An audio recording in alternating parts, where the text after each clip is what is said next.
So, welcome back. So, this activity is about your emotions and art. And I don't think a lot of people actually realize that art can have an effect on your emotions because, when somebody creates a bit of art, they are putting their emotion into it. So, an artist typically paints something or creates something from their creative self, and their creative self is very connected to who they are as people and how they feel, and specifically when they are creating that art, because any kind of expression of ourselves is an extension of who we are and what we want to put in the world. So sometimes an artist will create something when they're feeling nostalgic. It might be when they're feeling sad, happy, or whatever the case may be. So you can almost read somebody's emotion in their art piece. But you're also going to discover that there is, colors affect emotion. But this is not an activity about colors. But I just want you to be aware of that, because as you observe these images, I want you to look at them, to really, really look at them, and to tune in and see and feel. So while you're looking at the image, really tune into your body. What does it feel like? I don't want you to interpret it like an art critic would or anything like that, but just look at it for a few seconds, 30 seconds or so, and then just tune into your body, to your gut, and see what you feel or what you are feeling as you are observing the piece of artwork, and then write down in your journal what you feel for each one of them. So let's get started. So I've got 6 of them here. You can, if you want to, even at this I've got 7, but even this very first piece of art, this cover with this activity, it's just magnificent, isn't it? It's just absolutely beautiful. But yes, remember, I want you to tune into the feeling, and if you have to consult your feeling list, then by all means do so. So I'm going to show you 7 different pieces of art. As I just said, you can start off with this one if you like, and see how you feel while you're watching this one. But what I want you to do is just to pause the video every time on a piece of artwork, and then tune into that piece of artwork for as long as you need to. Write down what you feel, how the piece of art makes you feel, and then hit the play button again and go on to the next one.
Okay, great. So once you've done that, then you can just move on to the next activity when you're ready.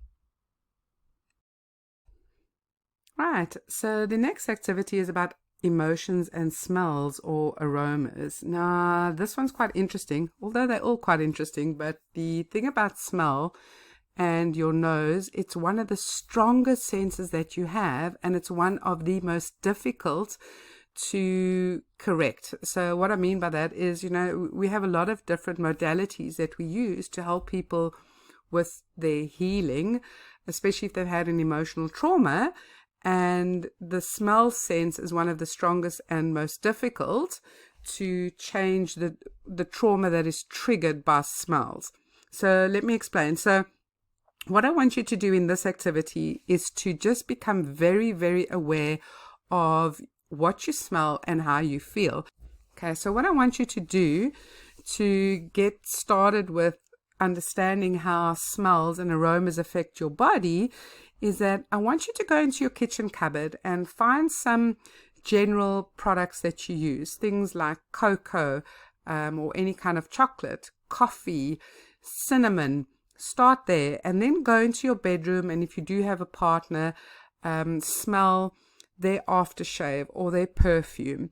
If you don't have a partner, the next time you are close to a pharmacy or to a supermarket or a shop that sells perfumes and aromas, go and pick some up. And then when you're smelling it, I want you just to, as you breathing it in, close your eyes, tune into your body, and see what happens. And often what happens with a lot of smells and aromas is that they ignite or they stimulate an old memory. Now, sometimes they're really nice memories.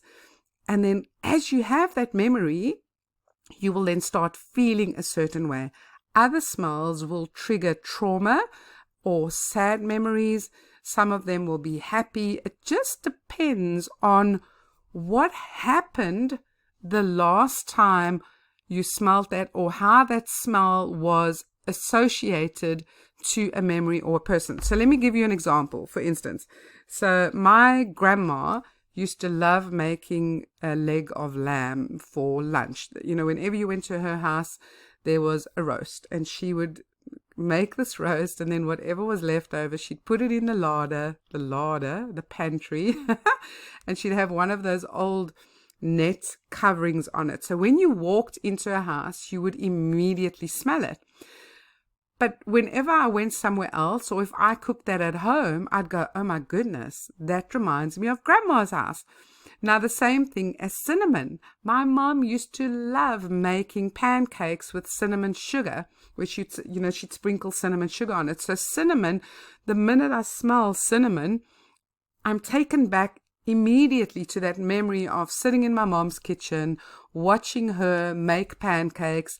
Now, what was interesting when I originally did this activity all those years ago was that I discovered that there wasn't actually a really good memory associated with that, because the memory of me sitting in my mom's kitchen was of one where she was very stressed out. She was very worried about money. She was worried about where the next money would be coming from to make us a meal. And often what she would do is she would pretend that everything was okay, and she'd go, oh, we're going to have pancakes for dinner, and make it into like such a big deal, and that it was fantastic and amazing. But it was actually when there was nothing else in the house besides milk and eggs and flour. So the one memory that I always went back to was sitting in the kitchen and picking up and feeling her stress about that. Another one, for instance, was when I saw my dad and I gave him a big hug, but the aftershave he was wearing was the same aftershave he was wearing the night my mom passed away. And I was, my whole body was flooded with the memories, the anguish, the pain, the sadness. And I said to him, Dad, please don't ever wear that aftershave again. And he actually threw it away. So this is how your emotions are affected by your sense of smell, and you don't even realize it. And they've discovered that specifically people that have post-traumatic stress syndrome, that smells can trigger them like crazy if they smell something that is familiar about the trauma. So if you can imagine, if you are a survivor of domestic violence and you have post-traumatic stress, or you were a child of abuse, or whatever happened, a smell can take you right back there. But because you don't know that it's the smell that's triggering you, you are then in a state of distress and you don't know how to correct that. So in our advanced material, we obviously help people with tools of how to deal with these traumas like post-traumatic stress syndrome. But right now, as this is a foundation course, I don't want to go there and explain that to you, but I want you to become aware of how smells affect you, because the next time maybe you smell an aftershave, or you smell a perfume or whatever, something that you smell, and you immediately start feeling bad or uncomfortable or sad or anxious, you know why. Make sure that as you're doing this activity with the various smells, that you're writing it in your journal, because it's quite important. Because as I said, it's just about creating the awareness, because when we're aware of things, we can change them. But if we're not aware of them, there's nothing that we can do about it, should I say. And that's when we become a slave to our emotions, because our emotions start ruling us because they are being affected by unknown factors. So make sure that you always write your notes in your journal, because you're bringing this information into your awareness. Okay, so go and do that activity and come back and do the next one. Right, so this activity is all about your emotions and your memories. Now, you'll recall that in the beginning, the Science of Emotion video that I did, I mentioned that we have the amygdala or amygdala, some people call it, which sits in the middle section of your brain, also called the emotional brain. And the amygdala is where our emotions and our memories and our reactions are housed. So all of that is there. So we react based on memories of events. So I explained that before, where, so for instance, you see something. I gave you that example of you see somebody acting in a certain way, you then react based on that memory.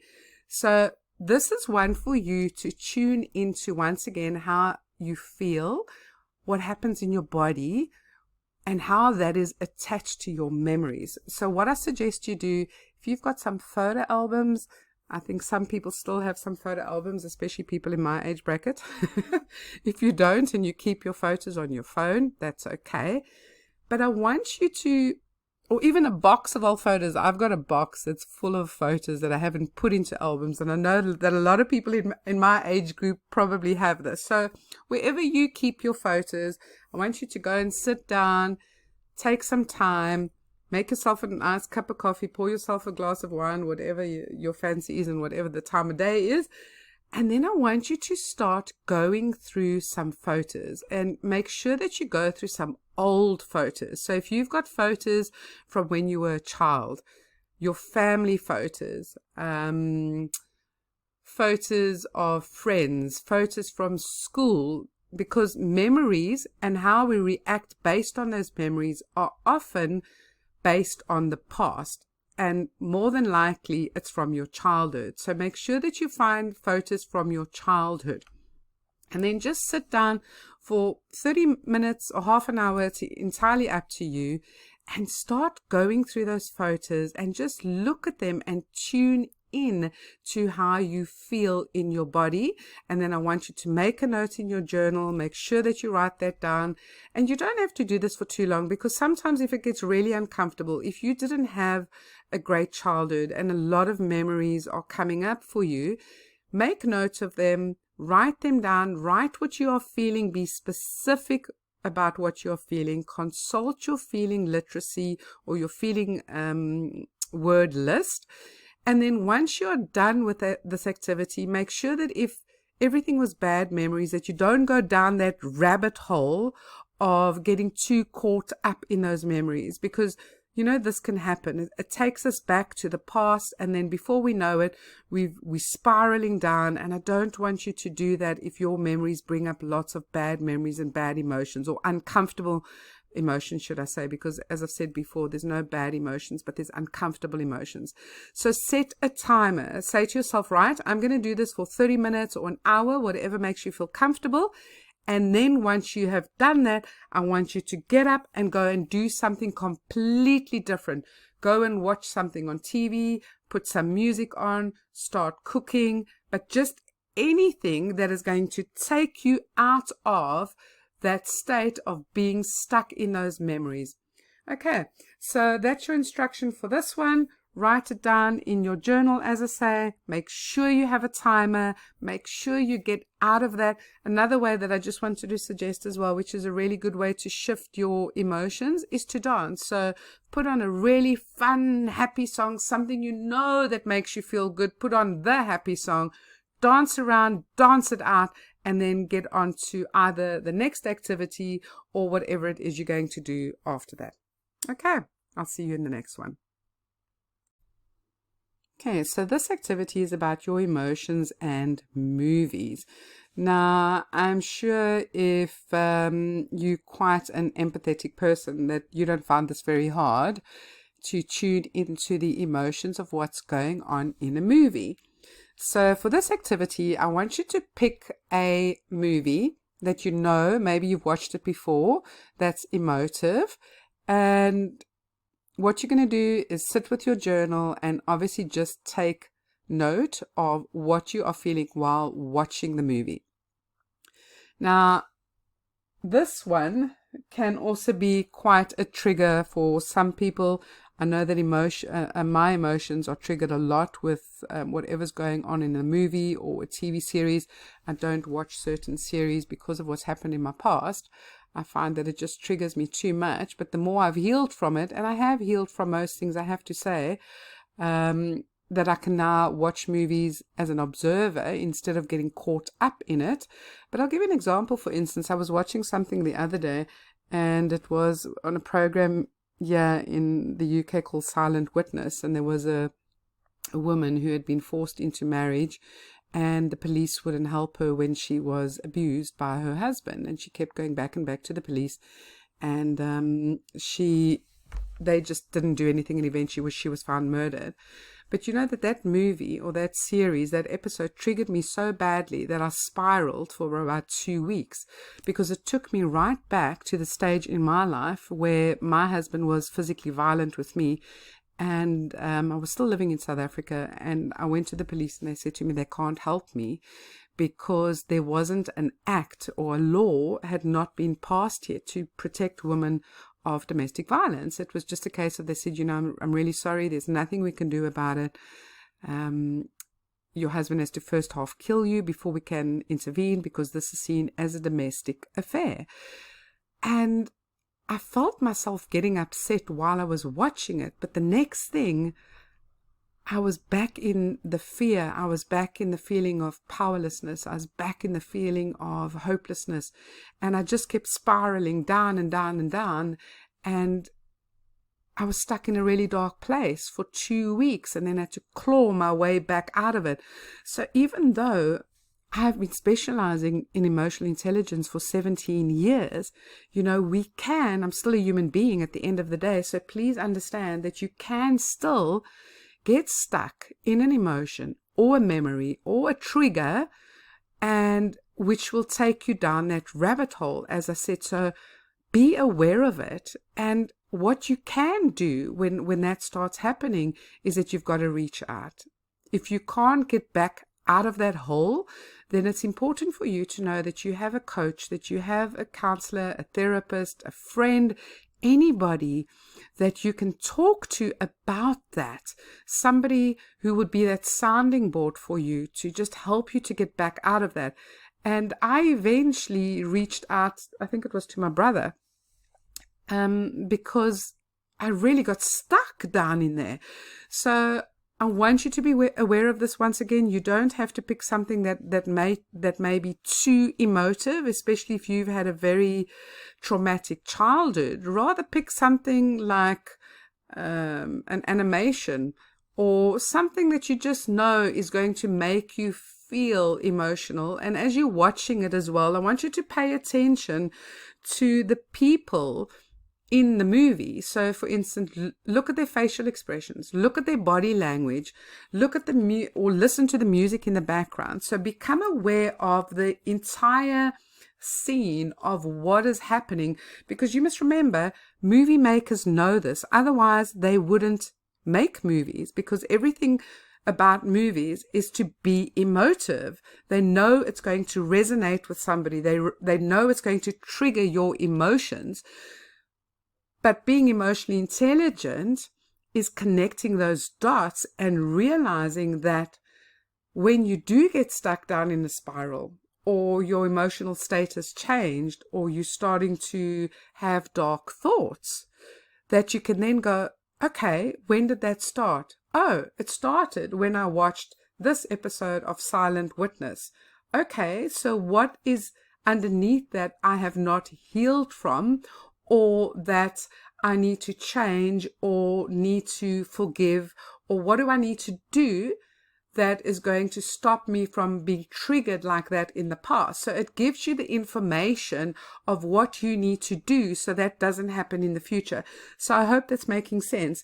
And as I said, for me, I know I can't watch a lot of programs on TV because I find them too hard hitting. They're too emotive. They're too triggering for me. Okay, so go off, pick something, whether it's mildly emotive or more emotive, but just be aware of what happens to you while you're watching that. Make your notes in your journal, and if you have to go and break out of that emotive state again by putting some happy music on, doing a dance, doing something else, going for a walk, then make sure that you do that. Right. I'll see you in the next activity. So this activity is about emotions and stories. So this one is very straightforward, very similar to the movie activity, the emotions and movie activity. But this one, you can pick some short stories. So maybe a newspaper article, a storybook, a magazine article, any story. Just want you to pick a few, make notes of how you feel, write it in your journal. And then I also just want to say that the reason that you are paying so much attention to how you feel when you are doing certain things or watching or reading or paying attention in these activities is that you're going to be learning a little bit more about primary and secondary feelings. So maybe I'll just mention it a little bit here. So we get different kinds of feelings, right? So we have different levels of feeling. So say, for instance, you can feel mildly irritated or you can feel intense rage. So we have different levels of how we feel or different strengths of how we feel in different situations and during different circumstances. And the same thing comes to where we have primary feelings and we have secondary feelings. So primary feelings are the first feelings that we feel, and secondary feelings are the second feelings that we feel. So say, for instance, you reading an emotive story and it's in the newspaper and it's about something that's really close to your heart and you feel very angry about it or you feel really passionate about it. So what usually happens is you read the story and immediately you start feeling angry. Now, a lot of people will think that anger is the primary feeling, but it's not, because you feel angry because of something else. So anger is actually a secondary feeling, and you'll find that most feelings that are uncomfortable are secondary feelings because you're feeling them because of something else. So, for instance, you might feel angry because you feel hopeless. You might feel angry because you feel sad. You might feel angry because you're feeling powerless, but you're feeling angry at a situation because the situation is triggering something underneath that for you. I hope that makes sense. I'm going to talk a little bit more about primary and secondary feeling, but I just wanted to mention it here because as you're becoming more and more aware while you going through your memories and watching movies and reading stories, you're going to becoming very self-aware of what is going on with you. So I want you to try and be even more clear of the emotions that you're feeling. So instead of always going, well, I'm feeling angry. Well, no, are you feeling very angry? Are you feeling rage?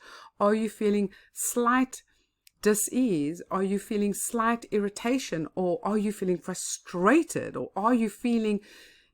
Can you see what I'm trying to say? So I want you to try and be more distinctive, more discerning, where you are not just labeling your feelings, but adding to it, because there are so many different variations of feelings and reasons for those feelings and emotions. So that's the end of this activity, and come back and do the next one when you're ready.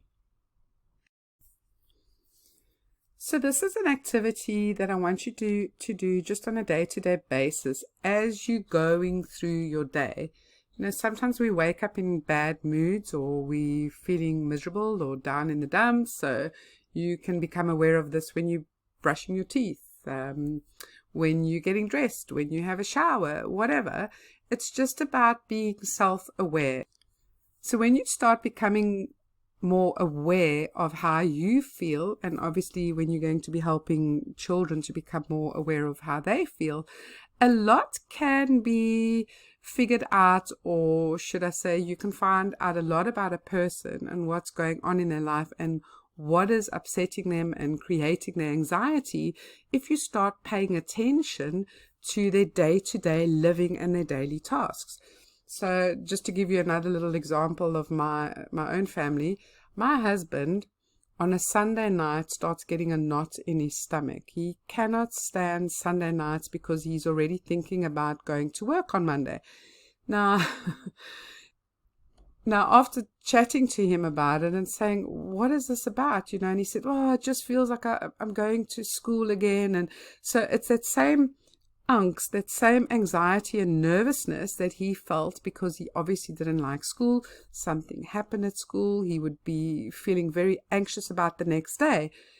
But if he wasn't aware of this, then he can't change that, right? So what that means then is that he doesn't get a good night's sleep because he's worried about the next day, and he's worried for no rhyme or reason because he's still connected to the old feeling, the old memory of what it felt like on a Sunday night before he went to school. So can you see how when you become self-aware and you help other people to become self-aware, you start kind of connecting the dots. And once again, you're not living by your emotion. You're not being ruled by your emotions. So if you, for instance, have a child or you're working with a child and your child is feeling anxious, they're brushing their teeth, they're feeling miserable, they don't want to go to school. And when you start having a conversation with them, you may figure out, well, first of all, maybe there's something at school that they're struggling with. There might be a topic that they really don't understand. They might have a teacher that's not very patient with them, a teacher that might be very irritable with them. Maybe they're being bullied at school. So there's a lot of underlying reasons for your emotions, but you've got to become aware of it. So as you go through your day-to-day tasks and whatever happens in the day, just start paying attention. If you're brushing your teeth and you're feeling good, you're looking forward to the day, then that's okay. You just enjoy the emotion. You don't have to pay attention to that because that's just an emotion and feeling that you can enjoy that's going to make you feel even better throughout the day. But if your emotions change when you possibly interacting with people, or when you have to do something, go to a meeting or go to the doctor or whatever, just make a note of those emotions and feelings that you feel as and when it happens. The other thing I want to mention here is that, if I haven't mentioned it anywhere else before, is that emotions are really contagious. Really, really, really contagious. So I'm sure all of you have walked into a room before, an office or whatever, and you can feel the vibe and the atmosphere in the house or in the office of that person, and you know that something has happened, or they're in a bad mood, or it's just not a comfortable situation. That's because emotions are very, very contagious, because emotion, as I explained in the beginning, is energy. So we pick up on that. So sometimes what happens is you'll be going through your day and you will be having a brilliant day. You'll then have a meeting with somebody or have tea with somebody, and then your whole day has changed, and suddenly you're feeling sad and miserable and tired and lethargic, and you're like, why am I feeling this way? And what usually happens is that if you had just met with somebody, you've actually picked up on their feeling and their emotion. As I said, once again, in the advanced training, we give you the tools of how to get rid of that and how to deal with that. But I want you to become aware of it, because there's nothing worse than when you having a fantastic day and then you meet up with somebody and then suddenly it feels like the life and the energy has been sucked out of you. It's because you have picked up on somebody else's emotion.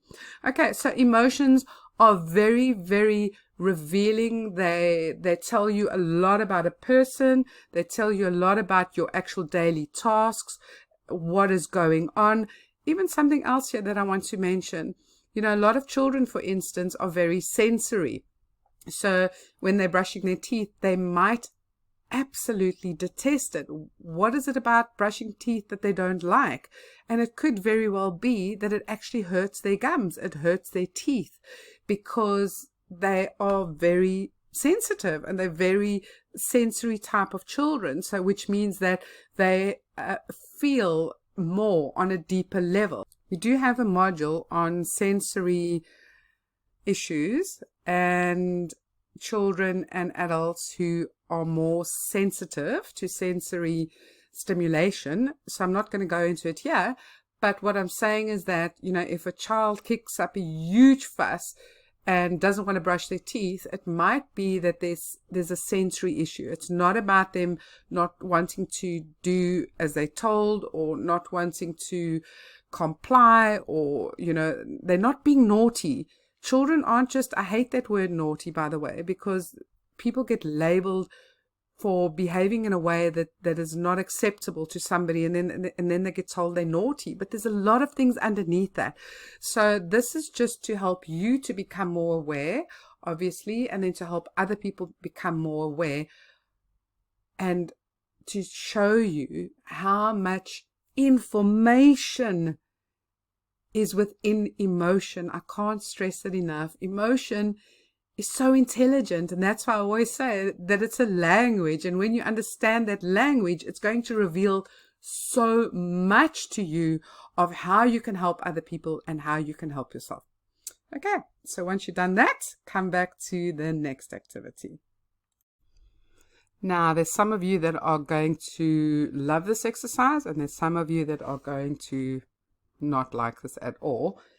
And specifically for people who have a problem or find it challenging to love and accept themselves, it's hard to look in the mirror and to really, really look at yourself in the mirror, because often, if we don't feel like we're not enough, we don't feel lovable, acceptable, whatever the case may be, looking in the mirror and really looking at yourself and liking what you see, and also almost like interacting with that reflection, can be hard at times. So take your time with this. Be gentle with yourself if you struggle with this. We do a lot of self-love and self-acceptance work in our advanced modules, but for this one, I just want you to be kind to yourself. And every day, while you're brushing your teeth, or when you're doing your makeup, or if you're a man, when you're doing your hair or shaving or whatever the case may be, just want you to look in the mirror and conjure up a feeling.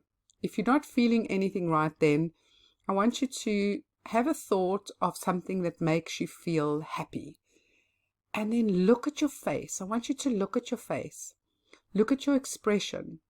Look at your eyes. Do they wrinkle? Do your cheeks bunch up into apple shapes? What happens with your mouth?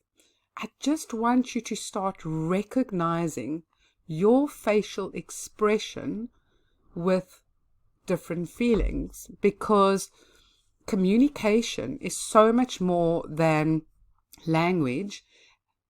It's also about what we look like, our facial expressions, the way we say things, our body language. There's just so much involved in communication, and how somebody expresses themselves will tell you a lot more than what their words are saying. You know that they say that I think it's only 9% of a verbal message or communication is related to words. Everything else is about the energy that somebody's giving off. So their vibe, the emotion, their facial expressions, their body language, the tone, everything else. So you're going to start paying more attention to people's facial expressions, and you're going to start paying attention to their body language. But in order for you to understand theirs, you need to understand yours as well. So coming back to the mirror. So every day, if you could just spend 5 to 10 minutes, I know I'm asking you to do a lot of things, so just try and that's what I'm saying, try and fit it in. For instance, when you're getting dressed or doing your normal hygiene routine that you have in the morning, and think about a few different feelings. So look at yourself when you're feeling happy. Look at yourself when you're feeling sad. Give yourself a sad feeling. When you're feeling down in the dumps, when you're feeling frustrated, when you're feeling angry. This is the hardest one for me to look in the mirror when I see myself, when I catch a glimpse of myself when I'm feeling angry. I don't like what I see in the mirror. It's just like, oh my gosh, that is not the person who I am or who I want to be. Or, I mean, obviously anger is necessary. All emotions are angry, but sometimes it's hard to see how your face becomes distorted when you feel something. But starting to recognize that within yourself will then help you to recognize that within children and other people. And I want you to do the same thing with your body language. So, stand in front of the mirror, full length mirror, and where you're feeling confident, you go, oh, I look good. I like that outfit. Look at your body language. Pay attention to your shoulders. Are they slumped forward or are you holding them back? Are you standing upright? Are you slouched? Even when you're sitting, when you're talking to somebody, start paying attention. What are you doing with your body? Are you crossing your arms? Are your arms wide open? Because often we cross our arms because we want to protect ourselves when we feel uncomfortable or unsafe with somebody. We obviously also cross our arms when we're feeling cold. So you've got to look at it all in context of what is going on. But for children, for instance, they don't cross their arms when they're cold. So if they're crossing their arms when they're speaking to somebody else, or if they're in the presence of somebody else, it's often because they feel unsafe with that person. So I want you to start paying attention. Is your body language open? Is it closed? When you sit, do you always close your legs, cross your legs? And just how that all feels in your body. So I want you to really start reflecting on your facial expressions and your body language by looking in the mirror, by observing your body, and then by observing other people and their facial expressions and body language. Now, a fun thing to do is to practice this with people and obviously say to them, listen, I'm doing this course. I'm trying to understand a little bit more about communication and people's body language. And then, for instance, if you see they have a certain expression on their face, say to them, it looks like you feeling frustrated. Are you? You have to check back with them. There's nothing worse than saying to somebody, I can see you feeling angry. I can see you feeling frustrated. And they go, no, I'm not. Because our facial expressions, we can have similar facial expressions in different scenarios. So somebody might look sad, but they're actually anxious. Somebody might look sad, but they're actually fearful. And I'll give you an example here as well. So I've got one of my mom's best friends. When she cries, it looks like she's laughing. That's just what happens with her face. It's like really weird and bizarre. So I would think that she's laughing, but actually if I have a look at her closer, I can see there's tears. So as you're practicing this with your friends and your family members, always make sure that you check. Say to them what it is that you can see and how you're interpreting it, but then ask them, is that what you're feeling? And this is going to give you a much deeper understanding of people's body language and their facial expressions. And also pay attention to the little things. There's a program on TV. It's called Lie to Me. If you do have it in your area, do yourself a favor and watch a few episodes of that, because they actually even explain it on there, where there's subtle little changes in people's faces and eyes when they're either lying or when they're fearful or when they're in doubt, because there's a lot of subtlety that happens. It's not as obvious as what we think it is when we are interpreting how people are communicating through their body language and their facial expressions. That's it for this one. Come back and do the next one when you're ready. So this activity is all about the symptoms of your feelings and emotions. So just like when you go to the doctor and the doctor says to you, what is wrong? Can you tell me what your symptoms are? You might say, well, I have a headache, I have a sore throat, or I have a backache. Now, emotions and feelings have symptoms as well.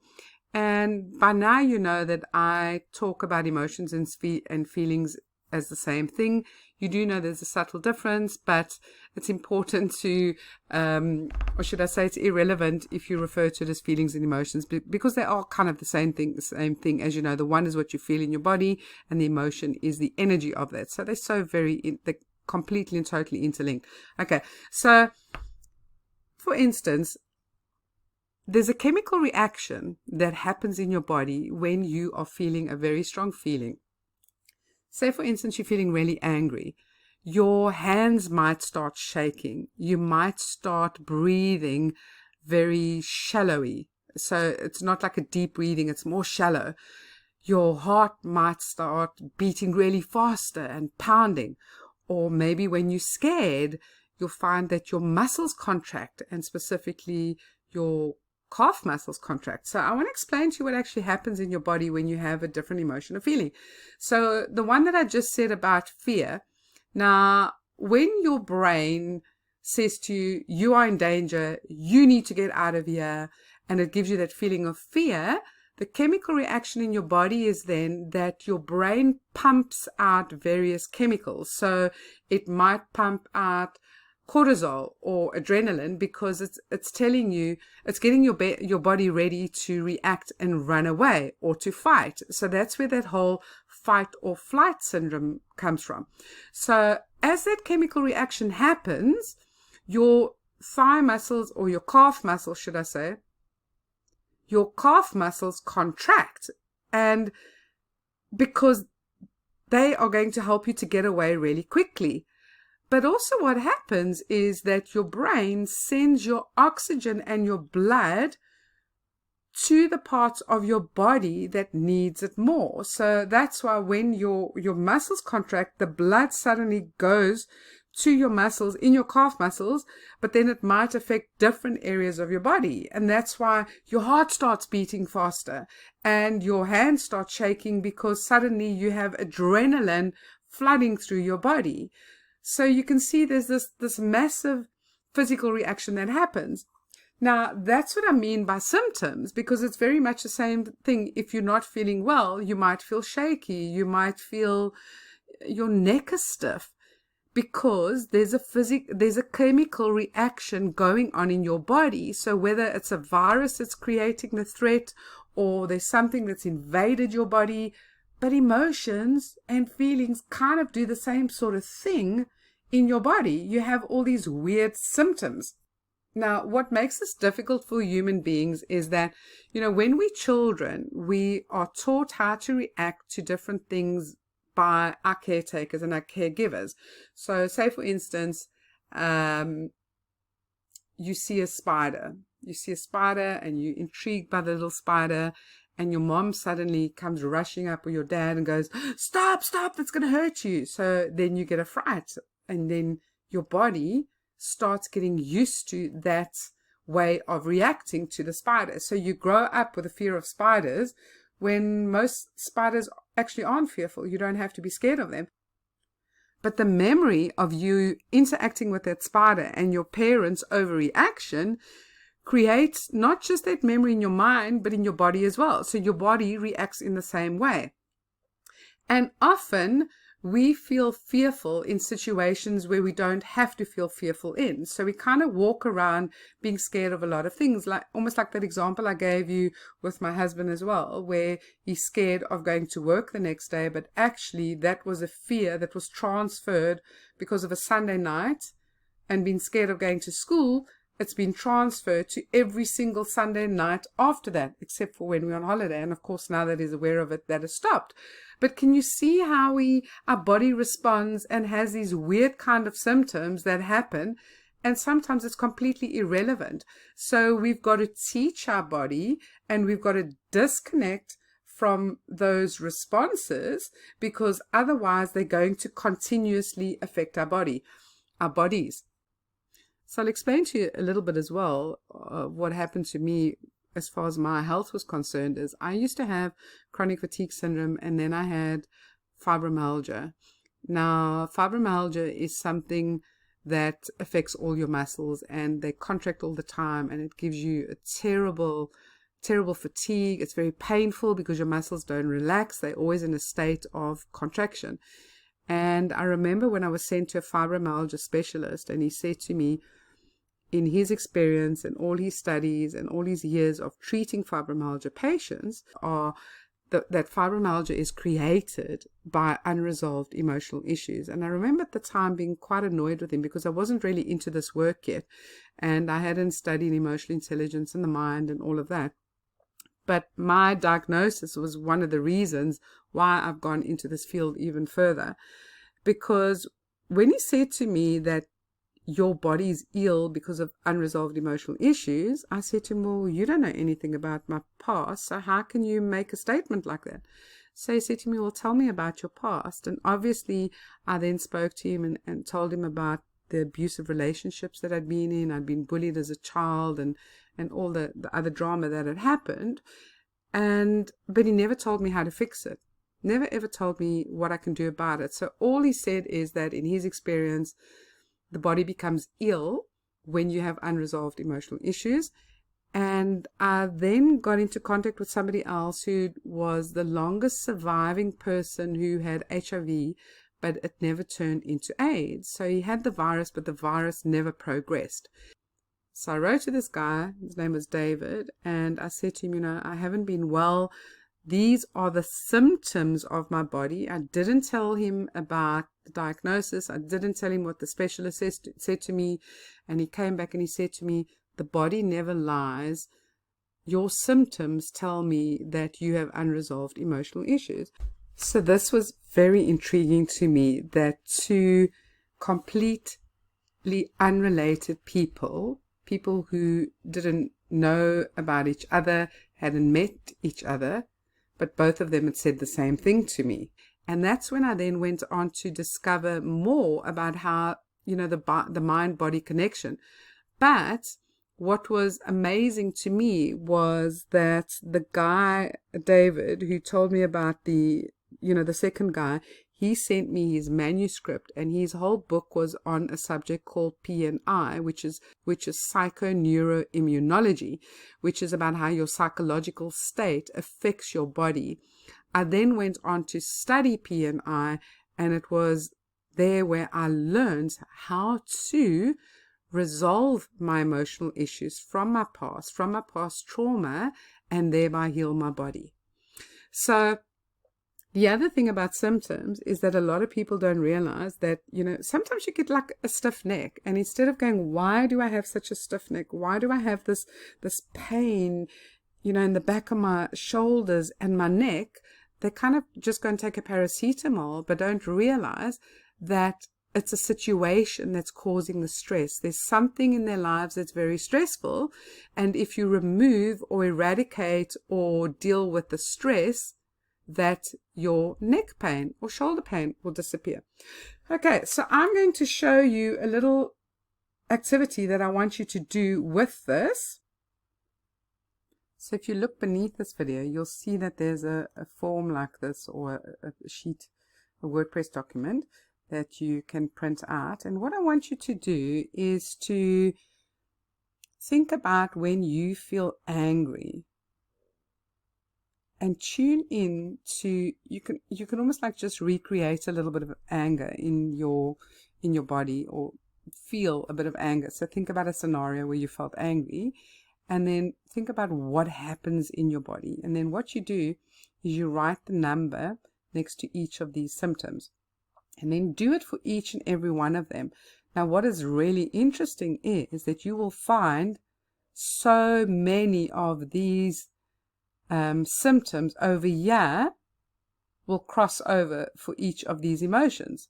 You'll find that when you are excited, your heart may beat faster, and that you might have sweaty palms.